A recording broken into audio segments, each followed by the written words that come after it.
I'm Ranger qualified, so you had the special Ranger tab that went on your uniform right here. They practically killed me in that course, but I wouldn't quit. I'm doing my best to be a good Ranger student, and there's the Ranger instructor shaking me going, hope you had a good nap, and like the moment you heard that, it's like, oh, you're in big trouble here.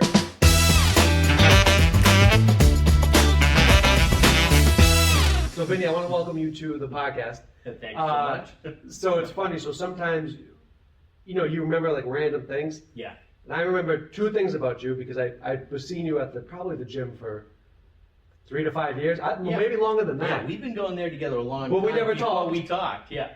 Two things I noticed. Well, number one is your quads are enormous, right? I was like, that guy has huge legs. It's genetic. Yeah, I was like, man, that guy has that. huge legs. Which then helped you out in your knee surgery, Exactly. which we'll talk Recovery about. from knee surgery. And I used to see you at Brute Awakenings a lot when I would go Right. there, and you'd always reading. Exactly. Yeah. And in my mind, I was like, that's an interesting guy. Thank you. But like when I'm at the gym, I have my headphones in. Yeah. I'm the same way. I'm focused on my workout, and I try not to interrupt other people's workouts. So when you came up to talk to me, I said, okay, now it's okay to talk to you. I forgot what my intro was to that. I don't need. I was thinking about that the other day. I said that'll be something to talk about. I don't know what the intro was. Yeah. Yeah. But anyway, so for people who don't know you, and again, we've talked at the gym, but not Right. in depth. I know a little bit about you, but Yeah. if you could sum it up, Sure. what do you do? Yeah. Yeah, so I'm a writer, and my actual day job here is I work as a copywriter for Fidelity Investments. They have an internal ad agency, so I write everything from advertisements to corporate emails, whatever they want me to do. So that's the job that I do. It's a work-from-home job, but I've been with them for a fair number of years. I'm also a writer, and we'll talk about these later, but I've written novels and been published by St. Martin's Press and HarperCollins. So I've made some headway in that. It's tough. It's not an easy thing to get into. But yeah, I've been living here in Rhode Island for about 20 years. I came here after grad school, and grad school was after I was in the Army for about 9 years. I graduated from West Point. That's how I ended up in the Army as an officer. And prior to that, I was just not that far north of here. I'm from Norwood, Massachusetts, so that's where I grew up. So a lot of varied things. Exactly. I've been everywhere. Yeah. For you then, so I wanted to actually start with like West Point. Yeah. All right, because that's probably the most prestigious military school in the world. We like to think so. Okay. But what was your experience like going through there? 'Cause I'm a newbie. I was, when I was running for council, and then I was walking with Marcus Stevenson, who goes to the gym. Yeah. And he was running the school committee. We had the same voters, so we walked together. Right. And admittingly, I did not know that Marines were another branch of the military. Right. I thought you went to the Army, then you went to the Marines. But he told me more than once Very clearly they are a different. So that's what my military knowledge is not there. Yeah.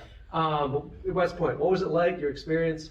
Yeah, I kind of did this the wrong way. Is that I actually never even visited the place. I just decided, because I read a lot of history, and I said, man, MacArthur, Patton, this is where I want to go. And I never visited it, so it was just a terrible shock when I first went there. And I knew there were going to be a lot of yelling and How old were basic you when things. you went there? I was 18. Okay. I was 18. And it was like yelling and then just the basic training thing that you've seen in the movie. But it was like I'd already been accepted at a bunch of other colleges, so 3 hours into this, I was like, boy, you made a mistake coming here. And it was a challenge. Now, this is back in the 80s, so it's changed a lot since then. For example, the technology is so much better. We had these timeshare computers, and you had to have these things done for the next day, and it would just turn off on you because it was time sharing somewhere else. Okay. Yeah, it was an absolutely crazy setup, and you'd hear people just going, ah. What they're teaching you there, maybe it would be akin to me, like a Catholic school, like you have your normal stuff you learn. Right. But you have Catholicism. Yeah. So West Point, do you have your normal classes, then your military classes? Absolutely. Is that how it is? Absolutely, yeah, and that's still the way it is now. They got much broader education right now. Back then, when I was there, they were coming away from what they called the core curriculum, where the previous classes, everybody took the exact same stuff. And now they were letting us branch out a little bit to almost into majors, and now they've got full-blown majors there.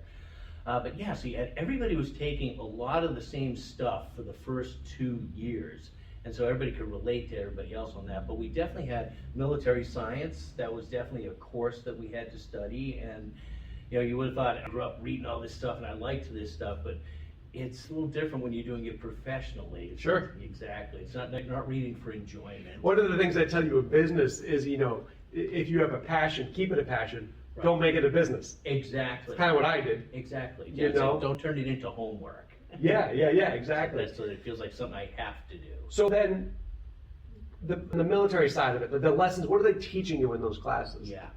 So we had, first, it's basically an engineering school. It was one of the first engineering schools in America. And back in the 1800s, as the country was expanding, the expansion was really led by the West Point engineers. So Okay. They went out and just checking out, like, for example, the whole Mississippi River floodplain was identified by West Point graduate engineers out there. Because the Army people were the ones you could say, go out into the hinterlands and figure that out for us. Yeah.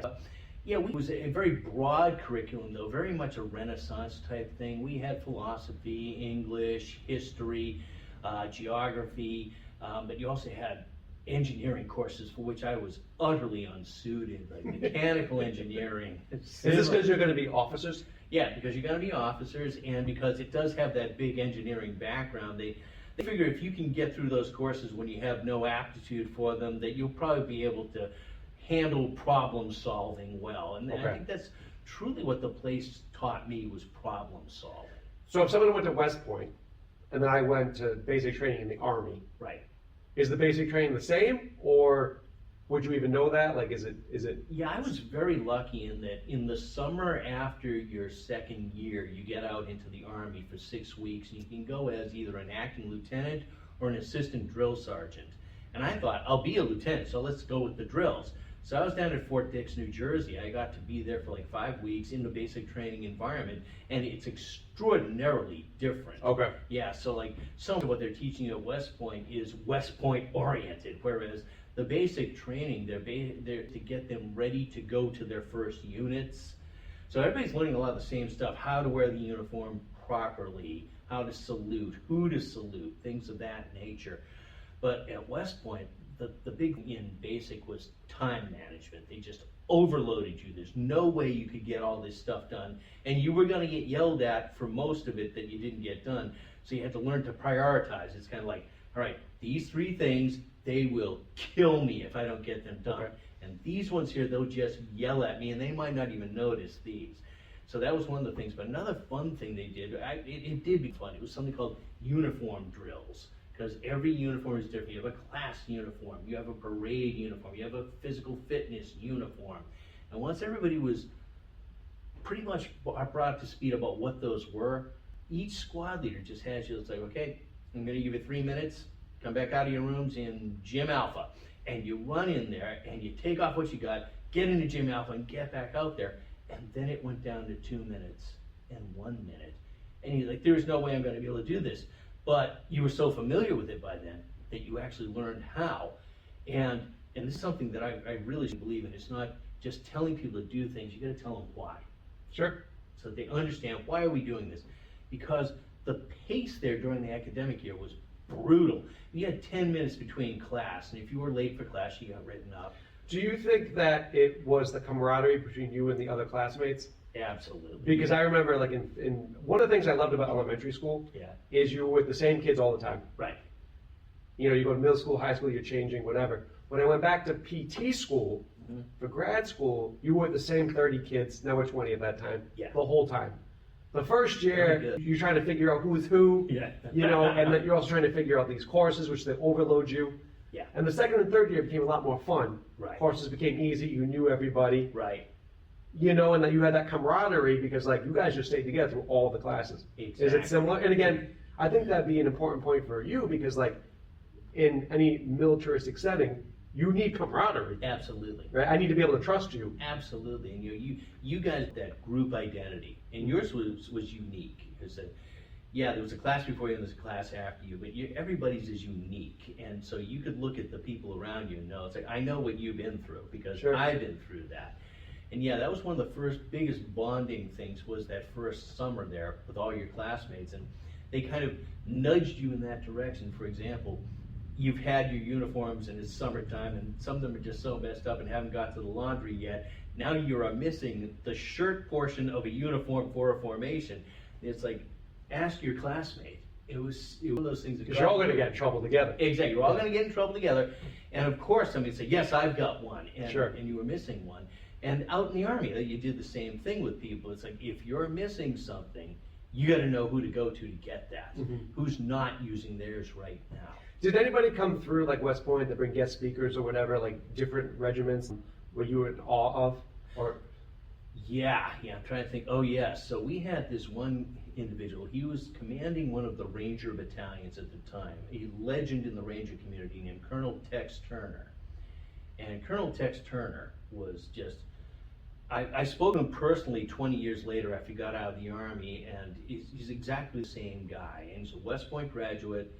He went to Vietnam, then he came back, and he was a tactical officer at West Point, or an instructor, I don't know which, but the officers there get assigned to what they call officer in charge. It's a 24-hour duty where you're in charge of the cadet area. And some of the OCs were just kind of lackadaisical, and most of them were not, and they were out trying to catch people doing wrong things. Apparently Tex, coming back from Vietnam, would be out in the woods around the barracks trying to catch people goofing off, seeing their girlfriends, sneaking a beer. And the thing was, you're a bunch of 18 to 22-year-olds, roughly, and the TAC officers were in their later 20s. You could outrun some of these guys. And apparently the story I was told was, do not run from Captain Turner, because he will catch you and he will do self-defense training on you there. So yeah, Colonel Tex Turner, and he was a fascinating speaker. Am I allowed to swear on this? of course. Oh, so he gets up there, auditorium full of cadets, and we all know who he is. And he goes, I'm Colonel Tex Turner, but you call me Tex. If you don't want to call me Tex, fuck you. That's how he started his presentation.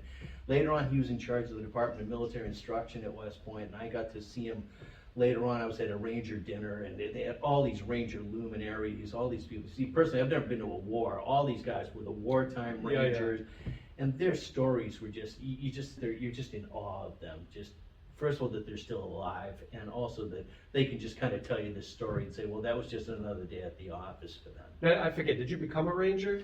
See, that's one of those great questions, that you have the Ranger Regiment and the 3 Ranger battalions are inside of that.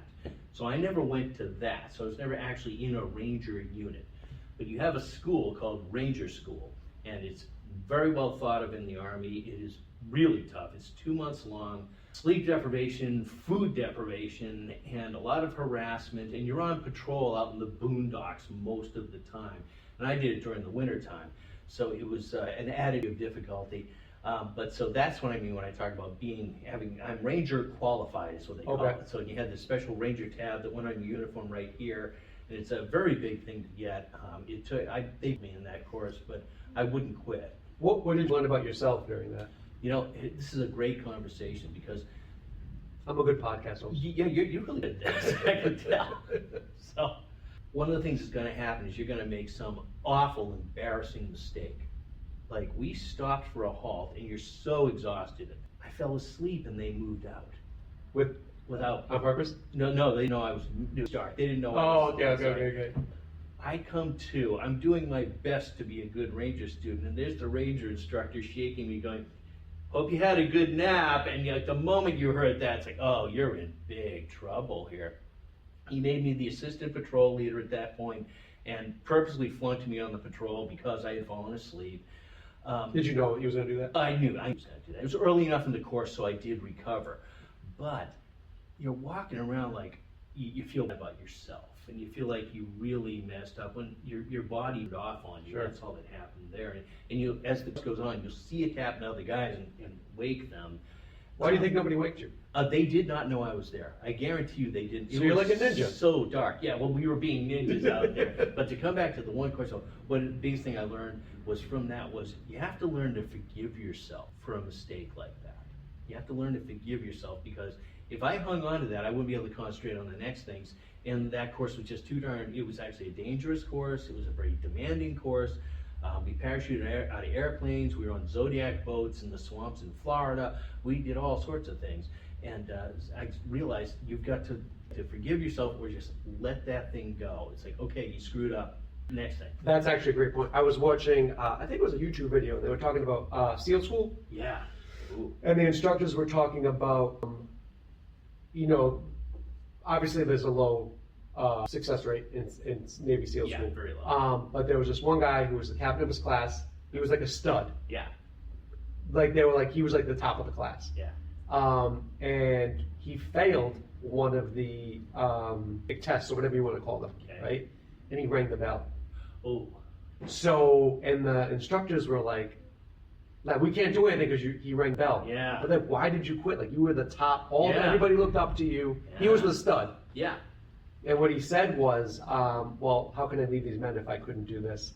But to your point, Interesting point. had he just accepted that and understood that and came back from it. Right. Now these are younger, this was like more recent, but it goes to with the generations, the younger generations, maybe are not as tough as the Vietnam generation. What are the big battles of the Civil War? Was it? The idea that the lieutenant walks in and says, okay, pick up those rocks, you move them over there, and everyone says, yes, sir. It's like, that's not the way it works. And so the new lieutenant who's smart will come in and say, I'm in charge, but I don't really know a heck of a lot. And like for me, I never led with fear. I think it only gets you so far. Exactly. You like to lead by example. You like to Yeah. lead by like uplifting others. Like that's how we do it in the business here. Exactly.